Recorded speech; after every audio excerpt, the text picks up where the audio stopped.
Au cœur de la ruche, une chorégraphie invisible se joue. Une abeille revient de mission. Elle danse. Chaque mouvement indique une direction.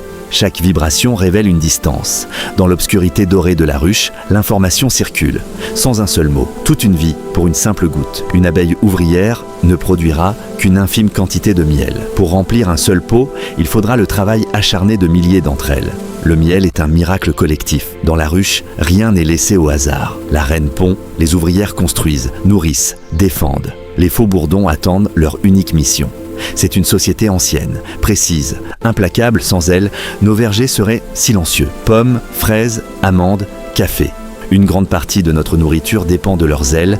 Elles pollinisent le monde, fleur après fleur. Leur cerveau est plus petit qu'une graine de sésame. Et pourtant, elles apprennent, mémorisent, reconnaissent des formes complexes. Dans leur minuscule tête, une étonnante capacité d'adaptation. Au centre de tout, la reine. Capable de pondre jusqu'à 2000 œufs par jour, son existence assure la survie de la colonie. Elle est le battement silencieux de la ruche. Les abeilles voient un monde que nous ignorons. Les fleurs révèlent, sous ultraviolet, des chemins secrets, des pistes d'atterrissage lumineuses que seuls leurs yeux peuvent apercevoir.